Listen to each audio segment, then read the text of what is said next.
दोस्तों एक से एक राजाओं ने जन्म लिया, एक से एक देवता भी हुए और दोस्तों एक से एक राक्षस भी हुए। दोस्तों ऐसे ऐसे राक्षस हुए हैं जिनसे देवता भी घबराते थे और दोस्तों उनका नाम सुन के देवताओं की मीटिंग होती थी। और दोस्तों ऐसे ऐसे राक्षसों ने वरदान प्राप्त कर लिए थे श्री शिव जी से और श्री ब्रह्मा जी से कि दोस्तों वो वरदान पूरी सृष्टि के लिए बहुत घातक होते थे। और दोस्तों ऐसे में श्री विष्णु जी को अवतार लेना पड़ता था उनको मारने के लिए, क्योंकि वो जिनसे वरदान लेते थे उन्हीं के लिए संकट पैदा कर देते थे। और दोस्तों वो जो सृष्टि है उसमें तहस नहस मचाने लगते थे, पृथ्वी को उठा उठा के फेंकने लगते थे। कुछ लोग क्या करते थे, पूरी पृथ्वी पे अपना कब्जा जमाने लगते थे। दोस्तों ऐसे में क्या होता था कि जो श्री विष्णु जी हैं उनको अवतार लेना पड़ता था। दोस्तों श्री विष्णु जी ने कई बार अवतार लिया है। दोस्तों अब प्रश्न उठता है कि ये जो ब्रह्मा विष्णु महेश जो त्रिदेव हैं वो जो वरदान दे देते थे, उसके बाद जो ये मनुष्य के रूप में जो राक्षस होते थे उनकी शक्तियाँ इतनी बढ़ कैसे जाती थी। और दोस्तों वो जो राक्षस थे उनका क्या क्रम था, उनकी शक्तियों की क्या डिग्री थी, मतलब कौन से राक्षस के पास कितनी शक्ति थी। दोस्तों ये भी एक एनालिटिकल विषय है। तो दोस्तों जो मैंने एनालिसिस की है उसमें जो मेघनाथ जी आते हैं वो सबसे आज तक के जितने राक्षस हुए हैं उसमें मेघनाथ 10वें नंबर पे आते हैं कम शक्ति में। तो दोस्तों मेघनाथ का नाम मेघनाथ कैसे पड़ा। दोस्तों आपको पता होगा कि रावण जो था बहुत ही बलशाली था, वो श्री शिव जी का भक्त था। दोस्तों यहाँ तक कि ब्रह्मा जी स्वयं आते थे उसको वेद सुनाने के लिए, उसके बाद वो भोजन ग्रहण करता था। दोस्तों इतना पंडित होने के बाद भी उसने एक योग्य पुत्र की कामना की।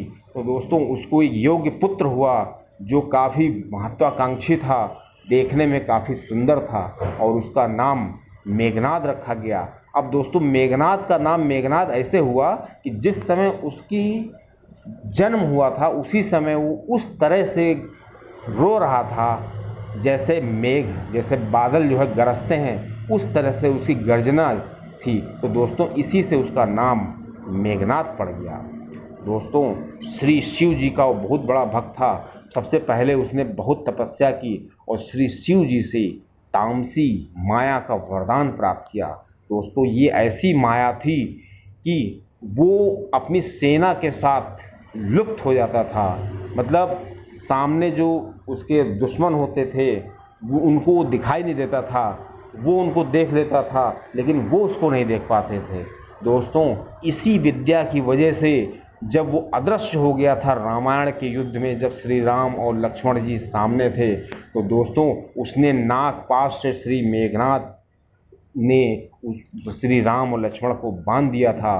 दोस्तों श्री लक्ष्मण जी को भी जकड़ लिया था। ये तो लक्ष्मण जी ने उनको बाद में दूसरे दिन मारा। दोस्तों इस तरह मेघनाथ काफ़ी बलवान कहा जाएगा। दोस्तों ये समझ लीजिए कि उस पूरे त्रेता में मेघनाथ से बड़ा राक्षस बलवान शक्तियों में कोई भी नहीं था। दोस्तों अब बात करते हैं दूसरे राक्षस की जो कि रावण था, स्वयं मेघनाथ का पिता। दोस्तों त्रेता युग का सबसे शक्तिशाली योद्धा रावण को माना जाता है। दोस्तों ऐसा माना जाता है रावण ने लगभग 10,000 वर्षों तक ब्रह्मा की तपस्या की और दोस्तों ब्रह्मा को प्रसन्न करने के लिए उसने 10,000 वर्ष तक लगातार तपस्या करता रहा। दोस्तों ब्रह्मा जी जब प्रकट हुए तो उसने ब्रह्मा जी से अनेक वरदान मांग लिए।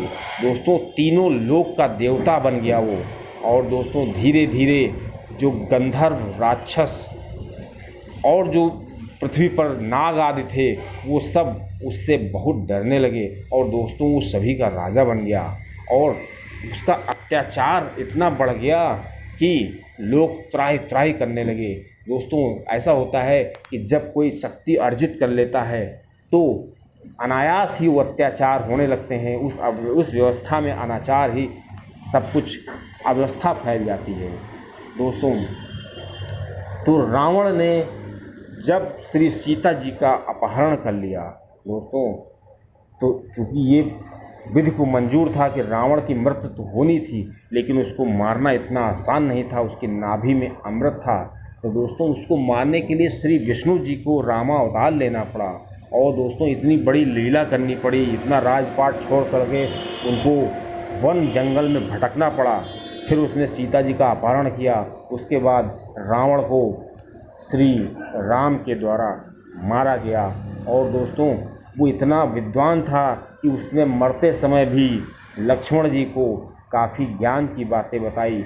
और दोस्तों उसने श्री राम से भी पूछा कि आपने मुझको क्यों मारा है, और वो जानता था कि ये जो हैं श्री विष्णु भगवान हैं, और दोस्तों मैं इनके मारने से, इनके हाथों से अगर मृत्यु होती तो मैं तर जाऊंगा।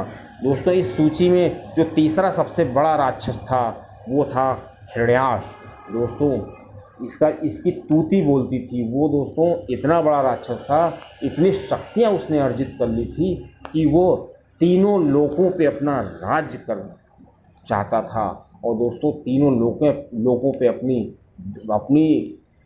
छवि को काफ़ी बढ़ा लिया था। दोस्तों वो दक्षिण भारत में राज्य करता था। और दोस्तों ब्रह्मा जी से उसको वरदान था, ब्रह्मा जी ने उसको अजेयता का वरदान दे दिया था और उसको कोई भी मार नहीं सकता था। ये चीज़ उसको बहुत ही ज़्यादा घमंड ला देती थी। और दोस्तों वो बहुत ही घमंडी हो गया था, यहाँ तक कि वह भगवान विष्णु को भी चुनौती देने लगा। और दोस्तों वो भगवान विष्णु ब्रह्मा जी के द्वारा बनाई गई जो पृथ्वी है उसको दोस्तों वो बहुत तुच्छ समझता था। और दोस्तों वो पूरी पृथ्वी को कुछ न कुछ ऐसी बातें कहा करता था। और दोस्तों उस पूरी पृथ्वी को उसने पाताल लोक में डुबो दिया था। दोस्तों जब श्री विष्णु जी को पता चला तो दोस्तों उन्होंने वराह अवतार लेकर के पृथ्वी को बचाया और दोस्तों उसका वध किया। और दोस्तों ये बहुत ही शक्तियों को अर्जित करके उसने ऐसा किया था। दोस्तों वह पृथ्वी के निर्माण को लेकर के हमेशा अनायास बातें करता रहता था। दोस्तों उसका जो इतनी शक्तियाँ उसने अर्जित कर ली थी कि उसका दिमाग भ्रमित हो गया था। दोस्तों हमारी सूची में इस तरह के 10 राक्षस हैं जो कि क्रम में हैं। दोस्तों इस वीडियो में मैं आपको केवल 4 राक्षसों के बारे में बताऊंगा और अगले 6 राक्षसों की जानकारी अगली वीडियो में दी जाएगी, क्योंकि दोस्तों वीडियो बहुत ही लंबी हो रही थी। दोस्तों अगला जो सबसे बड़ा प्रतापी राक्षस था वो था हिरण्याकश्यप। दोस्तों आपने इसका नाम सुना होगा। दोस्तों हिरण्याकश्यप को ब्रह्मा जी से वरदान था कि कोई भी देव, गंधर्व, कोई भी असुर, नर, कोई भी पिशाच उसको मार नहीं सकता है। दोस्तों उसको ये भी वरदान मिला था श्री ब्रह्मा जी से कि कोई भी ऋषि उसको श्राप न दे पाए। मतलब जब ऋषि श्राप ही नहीं देंगे तो उसका कोई बाल भी बांका नहीं कर सकता है। दोस्तों एक और वरदान उसने ब्रह्मा जी से लिया था कि कोई अस्त्र शस्त्र से उसकी मृत्यु नहीं होगी। अब दोस्तों वो सोचने लगा कि जब हमें कोई मार ही नहीं सकता है, कोई नर, कोई देवता, कोई ऋषि, तो हमको कभी मारा नहीं जा सकता है। लेकिन दोस्तों भगवान जब भी वरदान देते हैं तो उसकी काट रखते हैं और दोस्तों उसी काट की वजह से उसकी अब आखिर मृत्यु हुई। दोस्तों वह सूर्य, चंद्रमा, अग्नि, नक्षत्र, पवन, 10 दिशाओं और अहंकार और क्रोध का स्वामी बन गया था। दोस्तों वो काफ़ी ज़्यादा घमंडी हो गया था, वो बहुत ही अहंकारी हो गया था। उसके अंदर इतना बल आ गया था कि वो चाहता था मेरी सब पूजा करें। और दोस्तों उसकी पूजा होने लगी थी। दोस्तों लोग ईश्वर के बजाय, देवों के बजाय उसकी पूजा करते थे। दोस्तों ये परंपरा बहुत दिन तक चलती रही। जब उसका पुत्र हुआ प्रहलाद नाम का, तो वो चाहता था कि प्रहलाद भी मेरी पूजा करे। दोस्तों प्रहलाद ने ऐसा करने से मना किया क्योंकि वो हमेशा श्री विष्णु जी की ही पूजा करता था। दोस्तों ऐसे में उसको बहुत बुरा लगा और उसने जब प्रहलाद को मारना चाहा तो श्री विष्णु जी ने नरसिंह अवतार लिया और दोस्तों उसका पेट फाड़ दिया। दोस्तों वो मर गया।